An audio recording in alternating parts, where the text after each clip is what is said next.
Sveiki visi, su jumis ir vėl aš Austėja iš Cubals ir sveiki atvykę į naują tech naujienų epizodą. JAV karinis laivynas diegia sienomis ropojančius ir skraidančius robotus. Ramiojo vandenyno flotilėje bus pradėti naudoti robotai, galintys ne tik skraidyti, bet ir lipti laivų sienomis. Tai dalis naujos strategijos, kuria siekiama modernizuoti laivų priežiūrą ir sumažinti žmogaus darbo poreikį pavojingose vietose. Kas tai per robotai?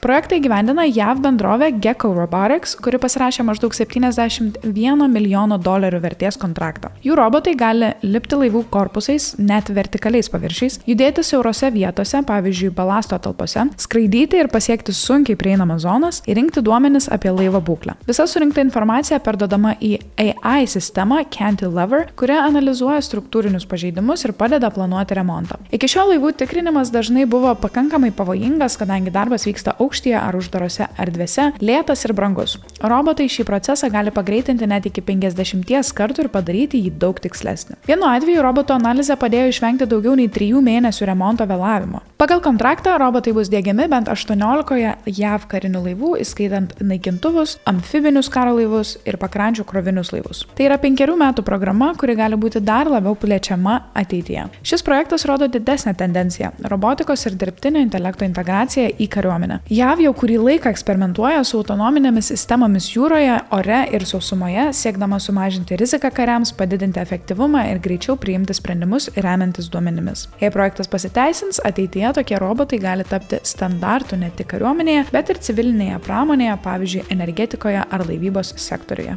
Apple oficialiai pristatė naujos kartos AirPod Max 2. Pirmą rimtesnį savo over-ear ausinio atnaujinimą per beveik 5 metus. Nors dizainas iš esmės nepasikeitė, pagrindinis dėmesys skirtas vidiniams patobulinimams ir dirbtinio intelekto funkcijoms. Didžiausias atnaujinimas – naujas H2 čipas, kuris jau naudojamas naujesniuose AirPods modeliuose. Jis leidžia iki 1,5 karto geresnį triukšmo slopinimą, švaresnį ir detalesnį garsą ir efektyvesnį energijos naudojimą. Be to, atsirado nemažai išmanių funkcijų. Adaptive Audio automatiškai reguliuoja garso režimus pagal aplinką, Conversation Awareness sumažina garsą, kai pradedi su kažkuo kalbėti, Voice Isolation pagerina skambučių kokybę ir Live Translation – realaus laiko vertimas tarp kalbų. Taip pat palaikomas lossless garsas per USB-C, kas yra ypač aktualu muzikos kūrėjams ir audio entuziastams. Vienas įdomiausių aspektų – dirbtinio intelekto integracija, ypač Live Translation. Ši funkcija leidžia realiu laiku girdėti vertimą į kitą kalbą, kas gali būti naudinga keliaujant ar bendraujant su užsieniečiais. Tačiau svarbi detalė – ne visos funkcijos bus prieinamos visose šalyse. Kai kurios AI galimybės priklauso nuo regiono, kalbos palaikymo arba Apple programinės įrangos versijų. Tai reiškia, kad pavyzdžiui Lietuvoje dalis funkcijų, ypač susijusių su kalbomis ar Apple Intelligence, gali veikti ribotai arba visai neveikti. Nors viduje daug naujovių, išorėje pokyčių mažai. Išlaikytas tas pats aliuminio korpusas ir svoris bei konstrukcija labai panašiai į praeitus modelius. Šį kartą atkeliavo nauji spalvos pasirinkimai. Tai yra viena pagrindinių kritikų priežasčių. Kai kurie apžvalgininkai teigia, kad atnaujinimas atrodo pernelyg konservatyvus po tokios ilgos pertraukos. Naujieji AirPods Max 2 kainuoja apie $549, išlaikydami premium klasės statusą. Dirbtinio intelekto srityje formuojasi nauja kryptis – AI agentai ir pasak Jensen Huang, tai gali būti dar svarbesnė revoliucija nei dabartiniai AI modeliai. Nvidia vadovas teigia, kad netrukus kiekviena įmonė turės turėti savo AI agentų strategiją. Pasak Huang, AI agentai yra sistemos, kurios gali ne tik atsakyti klausimus, bet ir savarankiškai atlikti užduotis, planuoti veiksmus, naudoti programinę įrangą, bendrauti su kitomis sistemomis ar vykdyti sudėtingas užduotis be žmogaus įsikišimo. Jis netgi apibūdino tokią technologiją kaip naują kompiuterijos etapą, kuris gali būti toks pat svarbus kaip operacinės sistemos ar internetas. Kai kurie ekspertai prognozuoja, kad ateityje tokie agentai gali tapti skaitmeniniais darbuotojais, automatizuojančiais daugelį kasdienių darbų.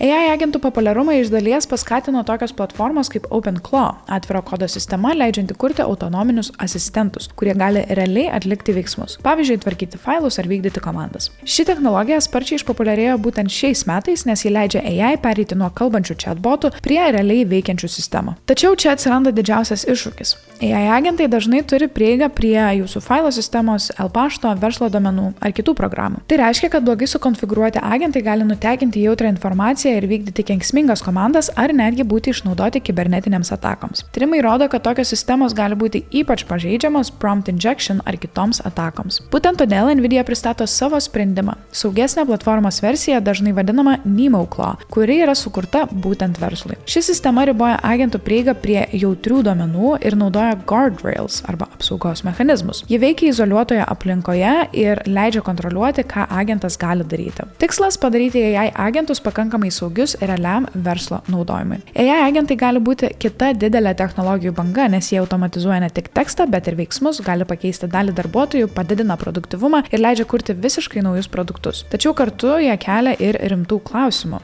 Kasgi atsako už tos agento veiksmus, kaip užtikrinti būtent saugumą ir kiek kontrolės turėtų turėti žmogus. Nvidia ir jos vadovas Jensen Huang aiškiai rodo kryptį. AI agentai yra kitas didelis žingsnis po ChatGPT tipo modeliu. OpenAI sudarė susitarimą su Pentagonu. AI žengia į karinę infrastruktūrą. Šių metų vasarį United States Department of Defense oficialiai sudarė susitarimą su OpenAI dėl pažangių AI sistemų naudojimo slaptose kariniuose tinkluose. Tai vienas svarbiausių pastarojo meto technologinių žingsnių sujungiantis pažangiausią AI su nacionalinio saugumo infrastruktūra. Pagal susitarimą OpenAI modeliai bus naudojami Pentagono klasifikuotose sistemose, kurie padės analizuoti duomenis, palaikyti sprendimų priėmimą, optimizuoti operacijas ir automatizuoti tam tikras užduotis. Svarbu tai, kad šios sistemos veiks uždarose, saugiose aplinkose, o ne viešame internete. Kodėl tai vyko būtent dabar? Šis susitarimas atsirado itin įtemptame kontekste. Ta pačią dieną JAV valdžia nusprendė uždrausti naudoti konkurento Anthropic technologiją vyriausybėje, paskelbdama ją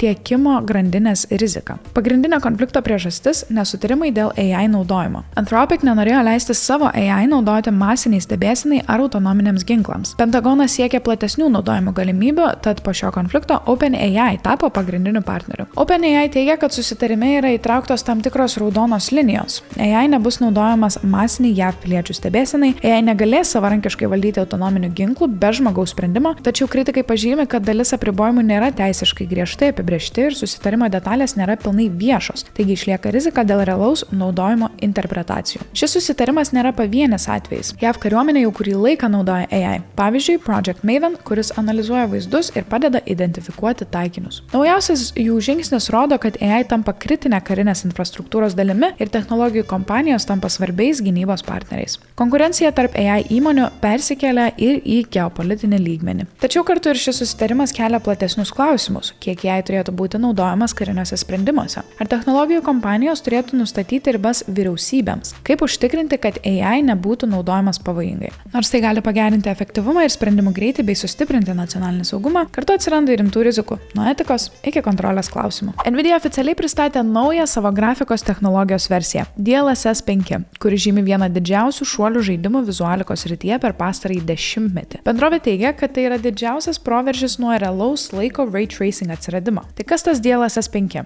DLSS arba Deep Learning Super Sampling jau seniai naudojamas siekiant pagerinti našumą, AI pagalba padidinant vaizdą iš mažesnės rezoliucijos. Tačiau DLSS 5 keičia patį principą. Vietoje paprasto upscaling ši technologija naudoja generatyvinį AI, analizuoja vieną kadrą ir perkuria jį realiu laiku ir prideda fotorealistinį apšvietimą, medžiagas ir detalės. Kitaip tariant, žaidimas ne tik rodomas gražiau, bet AI aktyviai keičia, kaip jis atrodo. Didžiausias DLSS 5 tikslas – priartinti žaidimų grafiką prie kino kokybės. Technologija gali generuoti realistišką apšvietimą, lyg Hollywoodo VFX, tiksliau atvaizduoti paviršius, oda, audiniai ar metalas, išlaikyti stabilų vaizdą net judesyje ir veikti iki 4K realiu laiku. Anksčiau tokio lygio grafikai reikėdavo minučių ar net valandų renderinimo. Dabar tai vyksta akimirksniu žaidimo metu. Nvidia taip pat pabrėžia, kad DLSS 5 ne tik pagerina vaizdą, bet ir sumažina GPU apkrovą, leidžia pasiekti aukštesnį FPS bei optimizuoja resursų naudojimą. Tai reiškia, kad žaidimai gali būti ir gražesni, ir greitesni vienu metu. Įdomu tai, kad DLSS 5 gali būti naudojamas ne tik gaming'e. Nvidia mato šią technologiją kaip pagrindą filmų kūrimui, virtualiai realybei, simuliacijoms ar net AI generuojamam turiniui. Tai rodo, kad DLSS pamažu tampa ne tik žaidimų funkcija, o bendrinė realaus laiko grafikos platforma. Nepaisant įspūdingų rezultatų, DLSS 5